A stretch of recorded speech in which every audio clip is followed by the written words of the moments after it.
Muy buenos días, iglesia, que el Señor les bendiga. Un saludo desde el campamento Kikotén, donde estamos compartiendo con los niños estos 2 días. Solamente que, quizás probablemente hoy el devocional de este día usted lo escucha mucho más tarde, ya que pues no tenemos energía eléctrica aún. Entonces yo espero poderlo subir más tarde, y cuando usted lo pueda mirar, pues pueda también compartir este tiempo con nosotros. Así que estamos ya en nuestro tercer día de nuestra jornada de ayuno y oración. Así es que yo le doy la más cordial de las bienvenidas a todos aquellos que se están conectando, todos aquellos que desde el día lunes estamos participando en esta dinámica, en la cual, pues nuestro deseo es pedirle a Dios que arda nuestro corazón, como decían los discípulos cuando escucharon por última vez la palabra de nuestro Señor Jesús, para que nos sintamos no solamente motivados, sino también inspirados y desafiados por su Santo Espíritu para poder hacer todo aquello que Él nos ha llamado a hacer. Así que, pues, este tercer día, yo quiero compartir algo. Seguimos hablando de la persona de Jesús. Y Jesús es importante precisamente para toda cuestión de la iglesia, puesto que Él fue el que la creó, Él fue el que Él pagó con su propia sangre, con su propia vida, por que cada uno de nosotros podamos ser parte de la iglesia. Y hay algo que quiero compartirle el día de hoy, tomado de las Sagradas Escrituras. Hay una porción en la Biblia que nos dice que Jesús es la palabra de Dios. Y quizás muchos de nosotros, cuando nos preguntamos, ¿por qué Jesús es la palabra de Dios? Déjame compartirle algo de la Biblia. Y nos lo encontramos en Juan capítulo 1, versos 1 y 2. Y esto dice así. Dice: en el principio la palabra ya existía.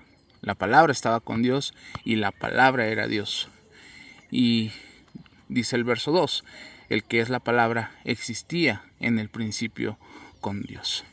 El evangelista Juan nos lleva a una reflexión bastante interesante para poder entender de qué se trata esto.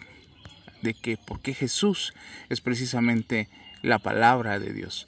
Así que deje de compartir con ustedes esto, que es parte de nuestro devocional de este día. Jesús es la palabra de Dios. ¿Cuántas Biblias existen en el mundo? No sé si usted se ha hecho esa pregunta. La respuesta podría ser muy sencilla, decir, es un sinnúmero. Muchas más de las que pudiésemos contar o a las que le pudiésemos seguir la pista. Es más, al día de hoy no hay un registro exacto de cuántas Biblias hay en el mundo. Pero lo que sí sabemos es que es el libro más vendido de la historia.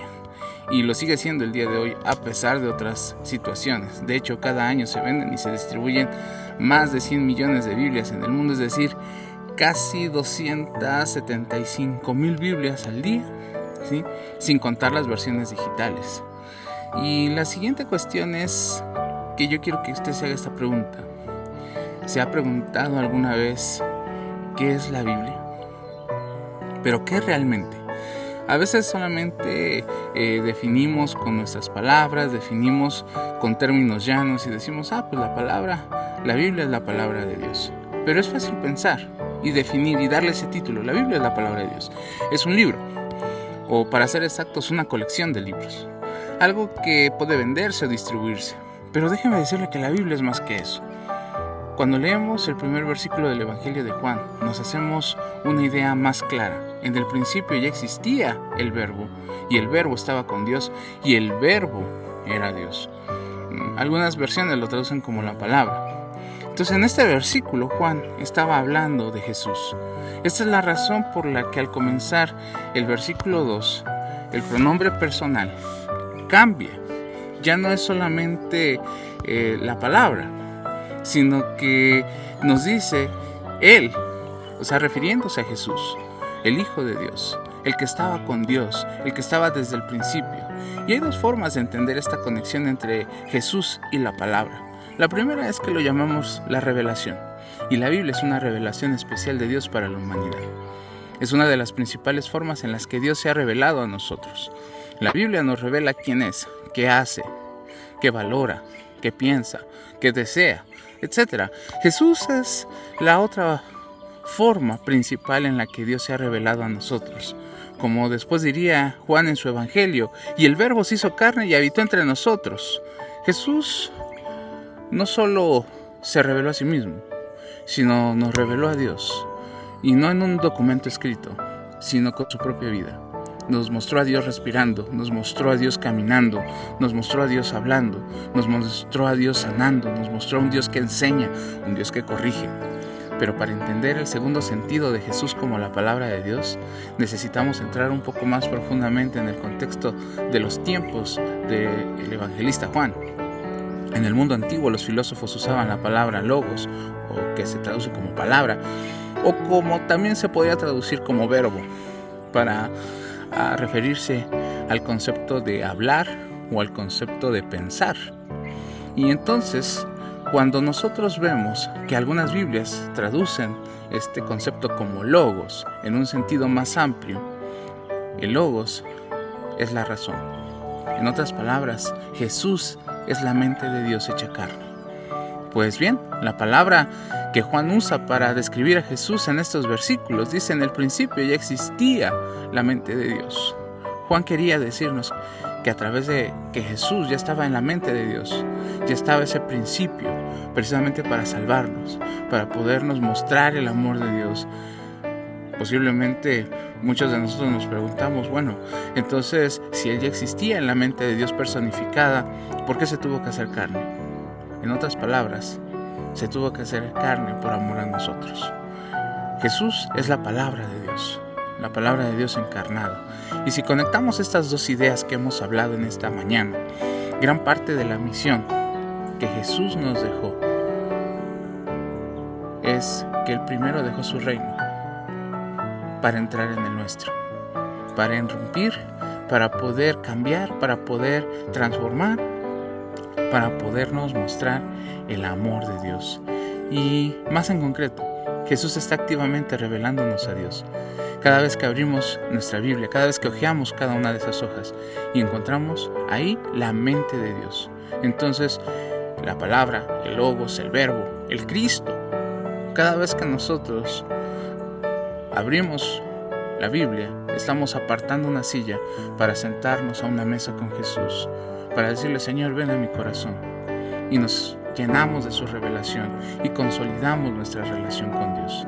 Así que, iglesia, en este tercer día de nuestra jornada, yo te invito a que no solamente seamos fortalecidos, como dice el primer motivo. El segundo motivo dice que seamos una iglesia. Ayer hablábamos que escucha y obedece la voz de Dios, pero sino que hoy le pidamos a Dios que la presencia de Dios esté en cada uno de los que formamos parte de la iglesia, por medio de su palabra, por medio de la escritura, por medio de los dones, por medio de todo aquello que el Señor ha dispuesto para nosotros. Así que, iglesia, yo te invito a que este tercer día no nos cansemos, no desfallezcamos. Ya estamos arrancando y creo que vamos muy bien. Así que yo te motivo, iglesia, a que juntos podamos seguir en esta jornada, de tal manera que podamos cada día seguirnos fortaleciendo. Pero esta oración de este tercer día va precisamente en esa línea: que Dios esté en cada uno de los que formamos parte de la iglesia. Así que, ¿qué te parece si oramos a esta hora y le pedimos a nuestro Dios que sea Él el que tome el control de este tiempo, que tome el control de este día? Que quizás te has pasado mucho tiempo preguntándote: ¿dónde estás, Dios? En medio de mis dudas, en medio de mis pruebas, en medio de mis debilidades, en medio de las situaciones adversas. Yo te invito a que hoy se lo digas y que digas que tu presencia, Señor, nos acompañe, pero que esté presente en cada día de nuestra vida. Te invito a orar. Padre Santísimo, en el poderoso nombre de Jesús, hoy nos acercamos delante de ti, Señor, para pedirte que esa palabra, que es tu Hijo, encarnada, aquel que caminó entre nosotros, aquel que nos mostró, nos reveló a un Dios poderoso, un Dios de amor, pueda estar presente por medio de su Santo Espíritu. Nuestro deseo, Señor, como iglesia, es que en cada hogar donde se predica tu nombre, donde haya alguien, Señor, que ha entregado su vida delante de ti, pueda, Señor bendito, experimentar esa presencia pacificadora, esa presencia que trae bendición, esa presencia, Señor, que abre corazones, esa presencia, Señor, que nos muestra tu palabra, esa presencia, Dios, que nos hace sentir seguros. Pero, Señor, estamos en esta jornada en la cual tú nos has invitado y hoy queremos, Padre Celestial, pedirte que abraces nuestro corazón, que abraces nuestra vida, que abraces, oh Dios, todo nuestro ser, de tal manera, Señor, que podamos experimentar tu gloria, que podamos experimentar tu presencia, que podamos, Señor, como iglesia, Dios bendito, sentir ese abrazo tuyo. Padre Celestial, hemos comenzado, Señor, este tiempo.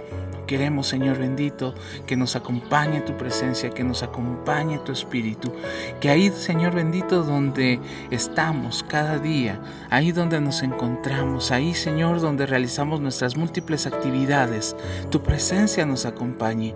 Pero también, Señor, ahí en lo secreto, ahí donde peleamos nuestras batallas, ahí, Señor, donde se desatan grandes luchas, Padre, en las cuales el enemigo quiere vencernos, en las cuales el enemigo quiere vernos fracasar. Pero, Padre bendito, recordamos, Señor, que tú has triunfado, que tú has vencido y que, Padre Celestial, nos has invitado a ser parte de tu familia, nos has invitado a ser parte de este gran pueblo.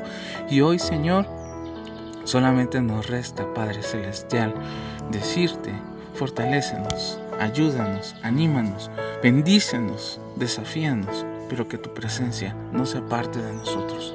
Así que, Dios Todopoderoso, en el poderoso nombre de Jesús, hoy comenzamos esta tercera jornada pidiéndote, Señor, que aún a pesar de las dificultades que pudiésemos tener, somos más que vencedores por aquella palabra que se hizo carne y nos mostró un Dios que nos ama. En el poderoso nombre de Jesús dejamos este tiempo en tus manos, oh Dios. Amén y amén. Bueno, iglesia, pues yo les animo a que sigamos perseverando. Hoy tenemos un gran motivo por el cual orar y por el cual ayunar. No descuide los anteriores. Así que la paz del Señor sea con ustedes. Que tengan usted una excelente semana.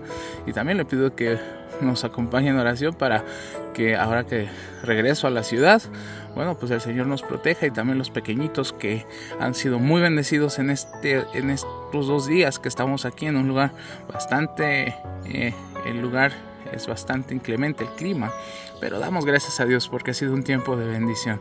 Así que el Señor les guarde, que el Señor sea con ustedes, y nos saludamos mañana nuevamente a las 8 de la mañana, ahora sí con el favor del Señor, para seguir en esta jornada rumbo al Pentecostés. Que el Señor les bendiga, iglesia.